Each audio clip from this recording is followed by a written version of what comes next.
சுகன்யா. இன்றைக்கி பதிவில் என்ன பார்க்க போகிறோம் அப்படின்னா, நம்ம வீடுகளில் பயன்படுத்திட்டு இருக்கிற மஞ்சள் பொடி, அதாவது நிறைய பேர் பேக்கெட்டில் இருந்து மஞ்சள் பொடி வாங்கி பயன்படுத்துவாங்க.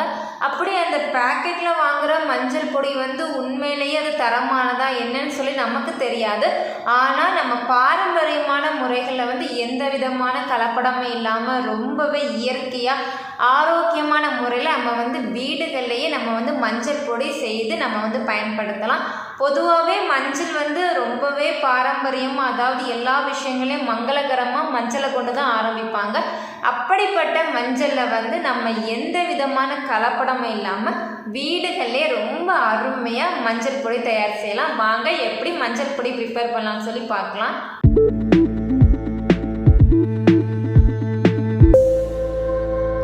இப்போ நீங்கள் பார்த்துக்கிட்டு இருக்கிறது பசுமஞ்சள், அதாவது பொங்கல் டைமில் கிடைக்கும் இல்லையா, அந்த மஞ்சள் தான்.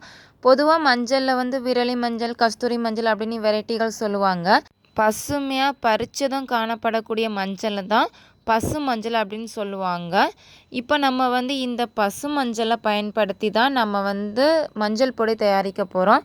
உண்மையாக சொல்லப்போனால் மஞ்சளை இப்படி வெறும் கிழங்கா பயன்படுத்தும் போது தான் அதனுடைய முழு பயன்கள் கிடைக்கும். வீடுகளில் தோட்டங்கள் இருக்கிறவங்க நேரடியாக அவங்க கிழங்குகளை எடுத்து பயன்படுத்திக்கலாம். அப்படி இல்லாதவங்க நம்ம பொடிகளாக தான் எடுத்து வைக்க வேண்டிய ஒரு சூழ்நிலை இருக்குது. ஏன்னா நம்ம கொஞ்ச நாள் தான் அதை வெளியில் வைக்க முடியும், உடனே காஞ்சிரும். ஃப்ரிட்ஜில் வச்சு ஸ்டோர் பண்ணலானாலும் ஃப்ரிட்ஜில் வச்சாலும் அந்த முழு சத்து போயிடும். அது மட்டும் இல்லை, எனக்கு ஃப்ரிட்ஜில் வச்சு பயன்படுத்துறதுல எந்த உடன்பாடும் இல்லை. அதனால சரி நம்ம மஞ்சள் பொடியாகவே இதை எடுத்துக்கலாம் அப்படின்னு சொல்லி தான். உண்மையாக சொல்லப்போனால் இந்த கிழங்குல தான் எல்லாருக்குமே பயன்படுற கியூர்குமின் அப்படிங்கிற ஒரு நன்மை தரக்கூடிய ஒரு சத்து இருக்குது. நான் இதையும் சொல்லிடுறேன். அதாவது நம்ம இந்த பச்சை கிழங்கை வேக வச்சு அதை வெயிலில் காய வைக்கும்போது இதில் இருக்கிற இந்த கியூர்குமின் அப்படிங்கிறதனுடைய வீரியம் குறைஞ்சிக்கிட்டே போயிடும். இதனால நமக்கு இதனுடைய சத்துகள் குறையிறதுக்கு வாய்ப்புகள் அதிகம். அப்படி இருந்தாலும் ஏன் நம்ம பொடி பண்ணுறோம் அப்படின்னா, கடைகள்லேருந்து வாங்குகிற மஞ்சள் பொடிகளில் எவ்வளோ கெமிக்கல் இருக்கும் அப்படின்னு சொல்லி எல்லாருக்கும் தெரியும். அது மட்டும் இல்லை, உடம்புக்கு தீங்கான நிறைய விஷயங்கள் இருக்கும். அப்படி இருக்கும்போது அதிலிருந்து நம்ம கொஞ்சம் நம்மளை பாதுகாத்துக்கிறதுக்காக மஞ்சள் பொடி வேணும் அப்படிங்கிற ஒரு சூழ்நிலையில் நம்ம இந்த மாதிரி இயற்கையான முறைகளில் நம்ம ப்ரிப்பேர் பண்ணுறது நமக்கு ஆரோக்கியத்துக்கு நல்லது அப்படின்னு நான் நம்புகிறேன். நம்ம இப்போ இது எப்படி ப்ரிப்பேர் பண்ணலாம் அப்படின்னு சொல்லி பார்த்துடலாம். ஃபஸ்ட்டு இந்த கிழங்கை நல்லா நம்ம வாஷ் பண்ணி எடுத்துக்கலாம். நான் வாஷ் பண்ணி எடுத்துட்டேன். இதை நம்ம இப்போ எல்லாமே சின்ன சின்ன துண்டுகளாக கட் பண்ண ஆரம்பிச்சிடலாம். அதாவது மேக்ஸிமம் ரொம்ப பெருசாக இல்லாமல் ஓரளவுக்கு மீடியமாக அந்த மஞ்சள் துண்டுகள் எல்லாத்தையுமே நம்ம கட் பண்ணி எடுத்துக்கலாம்.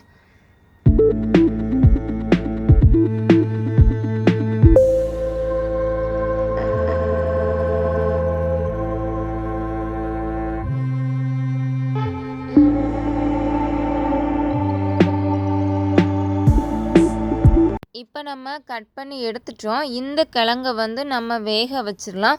பொதுவாக நம்ம இட்லி வேக வைக்கிற அந்த பாத்திரங்களை பயன்படுத்தி வேக வைக்கலாம். துணி எதையுமே பயன்படுத்தாமல் டைரெக்டாக நம்ம அந்த இட்லி தட்டிலே வைக்க போகிறோம். ஏன்னா துணி வைக்கும்போது இந்த மஞ்சள் உள்ள சாறு எல்லாமே துணிகளில் இறங்குறதுக்கு வாய்ப்புகள் அதிகம் இருக்கும். அதனால் நம்ம டைரெக்டாக நம்ம இந்த பாத்திரங்களில் வச்சு நம்ம வேக வச்சிடலாம். நான் கட் பண்ணி எடுத்த இந்த மஞ்சள் துண்டுகளை நான் வேக வைக்க போகிறேன்.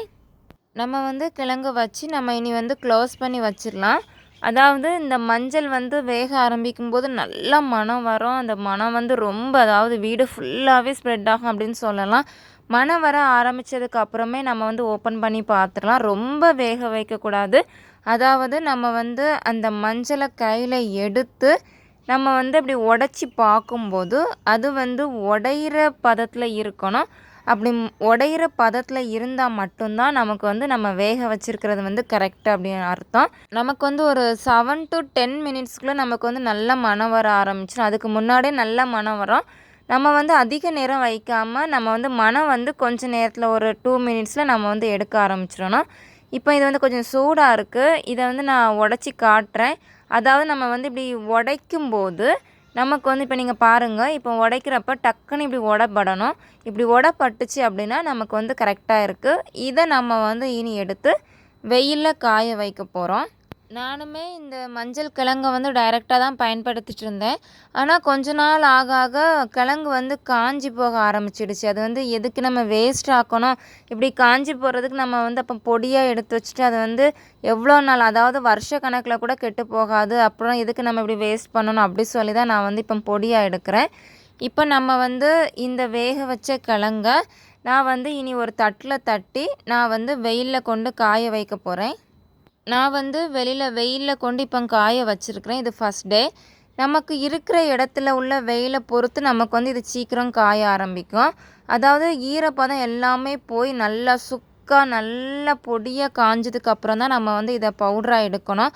அப்படி எடுத்தால் தான் நமக்கு வந்து இது நம்ம வருஷ கணக்கில் நம்ம வந்து பாதுகாத்து வைக்க முடியும். அப்படி இல்லைன்னா சீக்கிரமாக கெட்டு போயிடும். இப்போ இது வந்து இன்னும் கொஞ்சம் காய டைம் ஆகும். நான் வந்து இது எனக்கு மூணாவது நாள் நான் வந்து எடுத்து பார்க்குறேன்.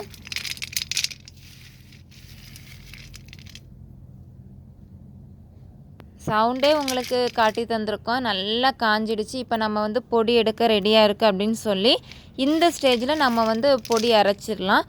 இப்போ இது எல்லாத்தையுமே நான் எடுத்துகிட்டு போய் நான் வந்து இதை பொடியாக்க போகிறேன். வீடுகளில் வந்து இப்போ நம்ம மிக்ஸி ஜாரில் அரைச்சி எடுக்கிறோன்னா ஒரேடியாக தொடர்ந்து அரைக்காமல் ஃபஸ்ட்டு கொஞ்சம் பல்ஸ் கொடுத்துக்கிட்டு அப்புறமா விட்டு விட்டு அரைக்க ஆரம்பிக்கணும். அப்படி இல்லைன்னா நமக்கு வந்து மிக்ஸி ஜார் போயிடும். அப்படி இல்லை நிறைய இருக்குது அப்படின்னா நம்ம வந்து ஊர்களில் இருக்கிற இந்த மிஷின்களில் கொடுத்து நம்ம வந்து அரைச்சி எடுத்துக்கலாம். நம்ம வீடுகளில் கொஞ்சமாக இருந்தால் நம்ம வீடுகளே அரைச்சி எடுத்துக்கலாம்.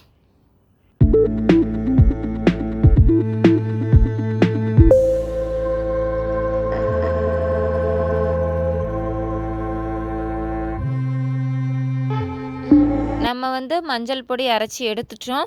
பொடி நல்லாவே வந்திருக்கு. அதாவது கடைகள்லேருந்து வாங்குகிற பொடி எப்படி இருக்குமோ அதே போல் எனக்கு வந்து நல்லா வந்திருக்கு.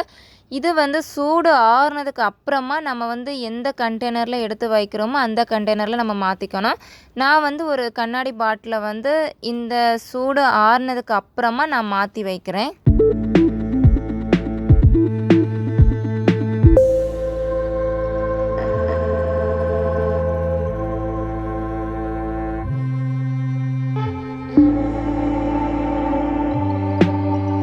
எனக்கு வந்து இந்த அளவு மஞ்சள் பொடி கிடச்சிருக்குது. கடைகள்லேருந்து வாங்குகிற மஞ்சள் பொடியை விட இது வந்து ரொம்ப மணமாகவும் ரொம்ப நல்லா இருக்குது. நம்ம வெயிலில் காய வச்சு அப்புறம் திரும்ப நைட்டு பனிப்படாமல் இருக்கிறதுக்காக வீட்டுக்குள்ளே எடுத்து வைப்போம்ல, இது எல்லாமே நம்ம கொஞ்சம் கவனமாக எடுத்து வச்சோம் அப்படின்னா நமக்கு வந்து இந்த மஞ்சள் பொடி ரொம்ப நாள் வரும். இது வந்து நம்ம ஃப்ரிட்ஜில் வைக்கணும் அப்படிங்கிற எந்த அவசியமும் இல்லை. நார்மலாக நம்ம ரூம் டெம்பரேச்சர்லேயே வெளியில் வச்சு பயன்படுத்திக்கலாம். கடைகள்லேருந்து வாங்குகிற கெமிக்கல் நிறைந்த மஞ்சள் பொடியிலிருந்து நமக்கு வந்து வீடுகள்லே ரொம்ப ஆரோக்கியமான முறையில் தயாரிக்கலாம். உண்மையாக சொல்லப்போனால் மஞ்சள் கிழங்குகளை பயன்படுத்துறதுல தான் ஆரோக்கியம் அதிகமாக இருக்குது. மஞ்சள் கிழங்குகள் வந்து வீட்டில் இருக்கிறவங்க டைரெக்டாகவே பயன்படுத்திக்கோங்க. இப்படி கிடைக்காதவங்க கடைகள்லேருந்து தான் வாங்க முடியும், நமக்கு வந்து பொடியாக தான் பயன்படுத்த முடியும் அப்படின்னு நினைக்கிறவங்க வீடுகளில் இந்த மாதிரி மஞ்சள் பொடி தயார் பண்ணி நீங்களே யூஸ் பண்ணிக்கோங்க. உங்களுக்கு இந்த பதிவு பயனுள்ளதாக இருக்கும் அப்படின்னு நான் நம்புகிறேன். அடுத்தது இது போல் பயனுள்ள பதிவுகளை உங்களை நான் சந்திக்கிறேன். நன்றி உறவுகளே.